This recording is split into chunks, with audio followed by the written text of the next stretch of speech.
President Donald Trump ordered the deployment of 2,000 National Guard troops to quell immigration protests in Los Angeles, overriding California Gov. Gavin Newsom's objections in a rare move. This invocation of presidential powers that have remained dormant for decades signifies an escalation that challenges both state authority and long-established standards, some experts and political leaders say. Protests in and around Los Angeles erupted on Friday after federal immigration agents arrested at least 44 people. The arrests come amid Trump's crackdown on immigration, which has involved waves of raids and deportations across the country.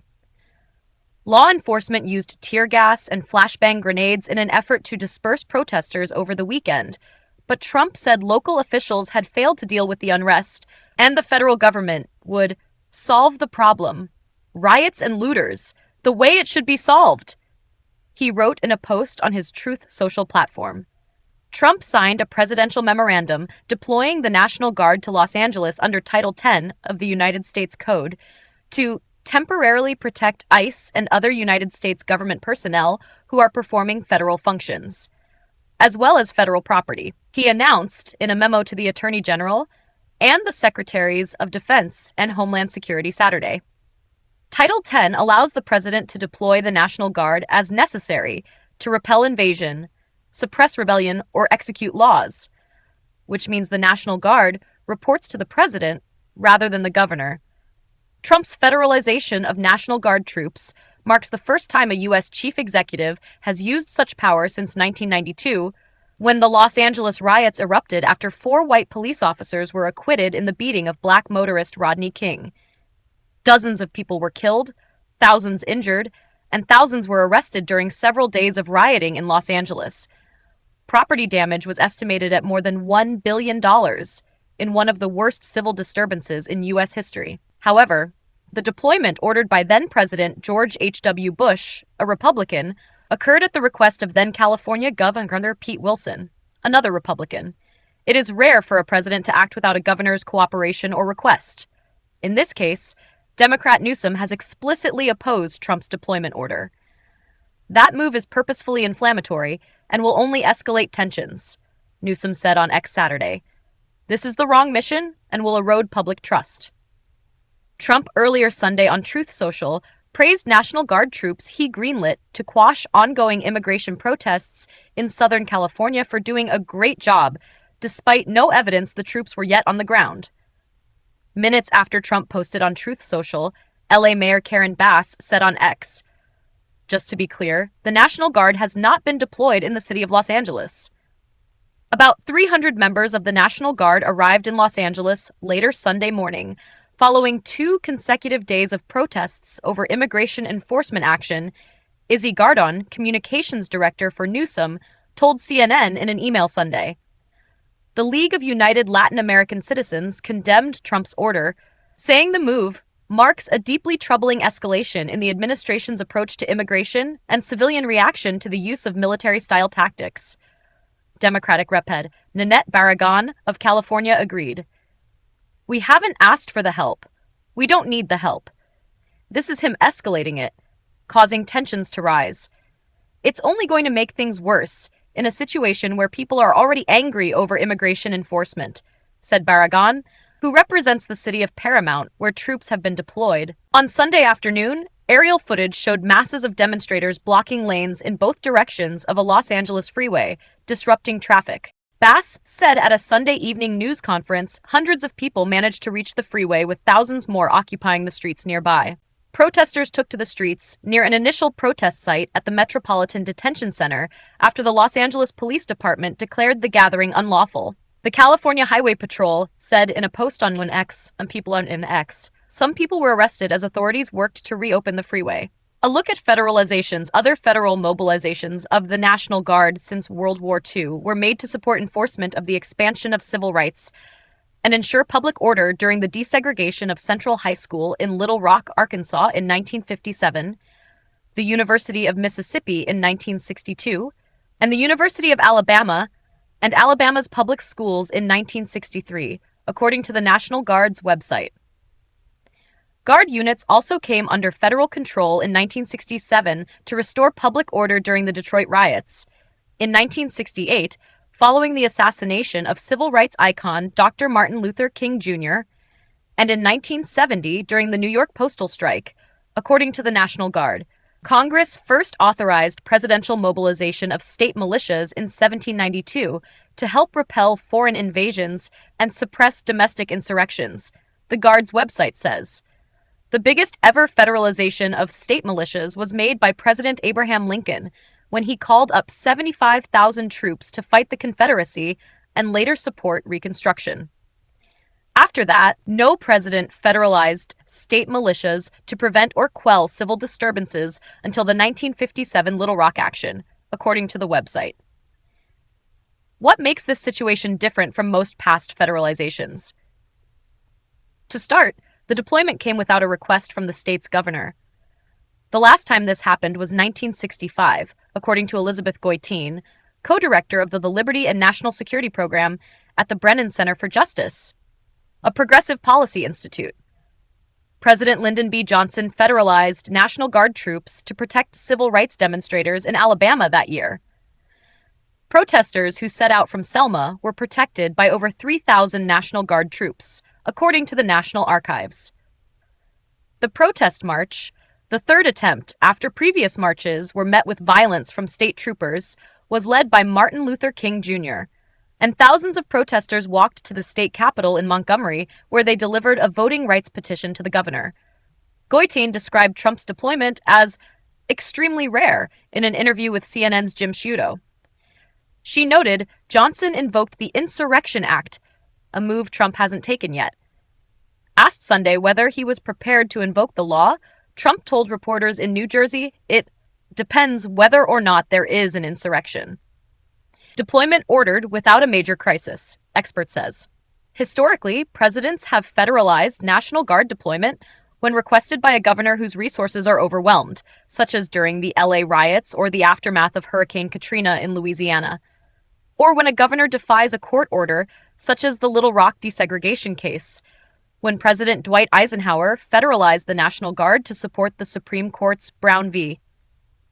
Board of Education decision. CNN senior national security analyst and former DHS official Juliette Kayyem called the Trump administration's response to this weekend's protests an extreme overreaction and said it is not rational given the threat we're seeing. This scenario, some urban unrest handled directly by police and state authorities, overruled by a president who is defying a governor, is without modern precedent, Kayyem said in a post on X. A democracy does not deploy military for unrest that looks like this, Kayyem told CNN on Saturday. Following Hurricane Katrina, about 7,000 National Guard troops were federalized to support New Orleans. Ports and prisons were closed, the police force was not functional, and nearly 2,000 people died. The numbers, when you just compare this to Hurricane Katrina, an entire city and court system underwater, you get a sense of why Governor Newsom and local law enforcement are very concerned. Kayyem's the comparison to 2,000 National Guard troops for a couple of hundred protesters, you can just get a sense of the sort of reaction that the Trump White House is having, she said. The administration's diminishing of the standards for deploying and federalizing the National Guard under title is concerning, Kayyem added. This is part of an overall reaching by the Trump White House to utilize federal military resources in civilian society without an insurrection, without a major flood, without a major crisis, and in defiance of political leadership. White House Press Secretary Karoline Leavitt said in a statement, Trump called in the National Guard soldiers to address the lawlessness that has been allowed to fester, and violent mobs attacked ICE officers and federal law enforcement agents. Even in the face of violence, disruptions and civil unrest, Kayyem said deploying the National Guard under Title X without the governor's cooperation, especially when local law enforcement is already handling safety concerns, is unnecessary.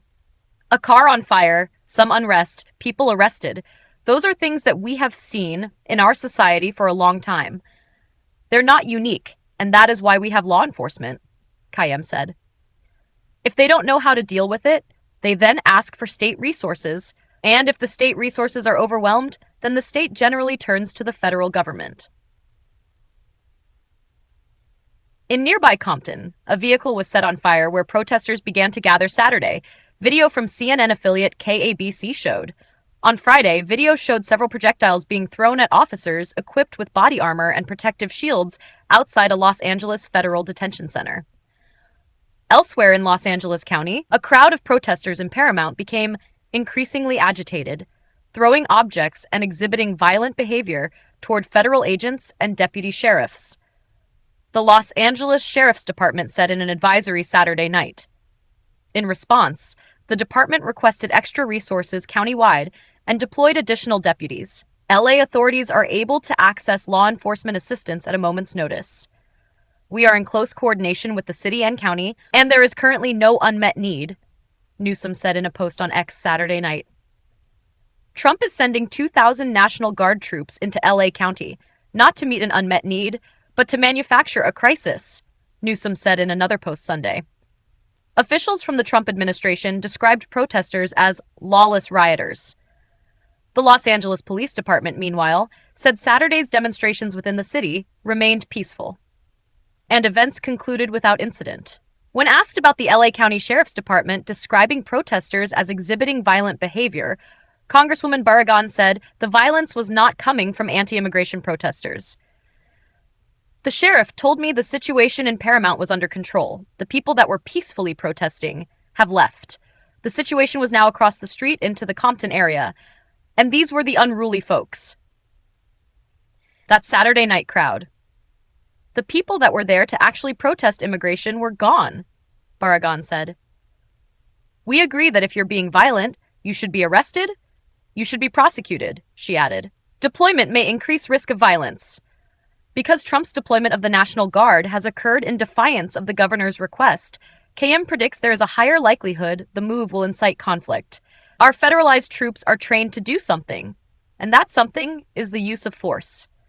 They are not trained to de-escalate a political situation, civil unrest, she said. U.S. Secretary of Homeland Security Kristi Noem said the National Guard soldiers are in Los Angeles to maintain peace amid ongoing tensions between immigration enforcement authorities and demonstrators this weekend, but the rules of engagement remain unclear.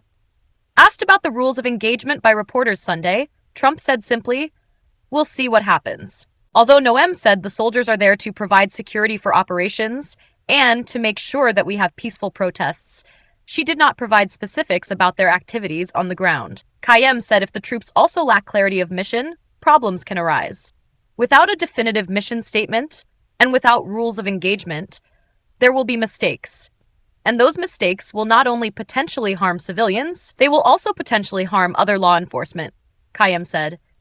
This is dangerous for the troops, and it's dangerous for a population that, even if you view them as hostile, do not deserve to be put in harm's way because of that hostility. U.S. Secretary of Defense Pete Hegseth said active duty Marines at Camp Pendleton will also be mobilized if the unrest continues. We need an administration that's not going to get to DEFCON 1, the highest level of U.S. military alerts, every time they see something on TV they don't like, Kayem said. Active Marines? That's just unheard of in the kind of situation we've seen. It's likely a show of power. Trump's decision to deploy the National Guard against Newsom's wishes comes on the heel of escalating tensions between the two leaders, with the president consistently targeting Democratic-led California in his efforts to use funding as leverage to enact his agenda. The administration is preparing to cancel a large swath of federal funding for California, according to multiple sources. Last month, Trump threatened to withhold federal funding from California over a transgender athlete's participation in a sporting event. The administration also recently cut $126.4 million in flood prevention funding projects, and even before his inauguration, Trump repeatedly went after the state's handling of devastating wildfires earlier this year. The president and Newsom have also publicly feuded for years. I see these actions as kind of intentionally inflammatory from the White House, because they want this escalation, CNN political analyst Asted Herndon said. They want this fight with Gavin Newsom, and they want to be able to use the levers of federal power in that fight. It shows a feature of this administration, which is to use the levers of federal power against its enemies as a means of exerting its own ideological prism, Herndon added.